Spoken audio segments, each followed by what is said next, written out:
السلام عليكم ورحمة الله تعالى وبركاته. إمبراطوراتي الغاليات، نتمنى تكونوا كامل بخير. كاين فكرة لازم نصحوها اليوم، وهي أن المرأة الراقية تولد راقية. الحقيقة المرأة الراقية ما تتولدش، المرأة الراقية تصنع نفسها بنفسها. كاين بزاف نساء يظنوا باللي الرقي مرتبط بالشكل ولا باللباس ولا بالمستوى المادي، لكن لو كان هذا صحيح كل امرأة عندها جمال أو مال تكون راقية، وهذا ماشي واقع. الرقي الحقيقي يبان في التفاصيل الصغيرة، في طريقة التفكير، في ردود الفعل، وفي الطريقة اللي تعيشي بها حياتك اليومية.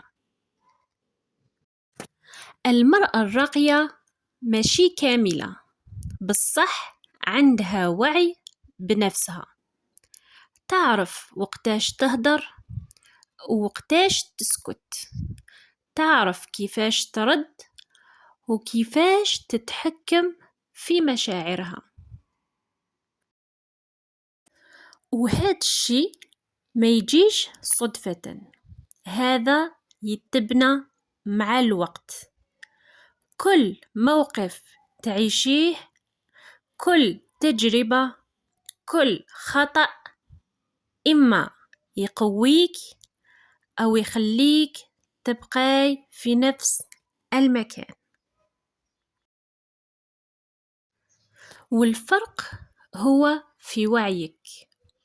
المرأة الراقية تخدم على روحها، ماشي باش تبان للناس، بل باش تكون مرتاحة مع نفسها، تبني شخصيتها خطوة بخطوة، تتعلم تهدى، تتعلم تختار كلامها، تتعلم ما تعطيش لكل واحد نفس القيمة، وتتعلم حاجة مهمة بزاف واللي هي تحط الحدود.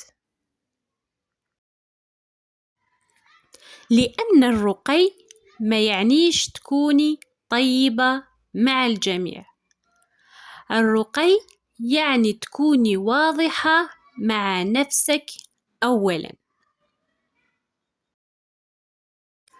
كاين نساء عندهم قلب طيب، بالصح يرضاو بكلش، وهذا مع الوقت ينقص من قيمتهم. المرأة الراقية تعرف تقول لا بهدوء وباحترام، لكن بثقة.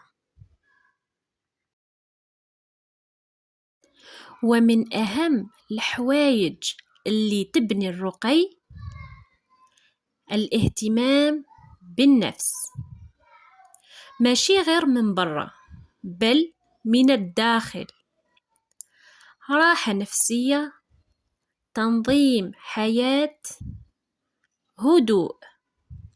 لأن المرأة اللي دايما مضغوطة صعب تحافظ على رقيها.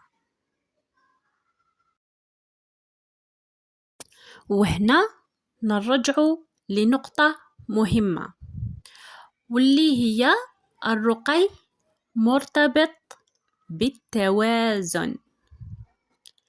ماشي لازم تكوني كاملة، لكن لازم تكوني واعية، ومع الوقت هذا الوعي يتحول لشخصية، وشخصيتك تتحول لحضور. وحضورك هو اللي يخلي الناس تحترمك حتى قبل ما تهدري. الإمبراطورة الحقيقية ماشي اللي تولدت قوية، بل اللي قررت تكون كذلك وتخدم على روحها كل يوم حتى توصل.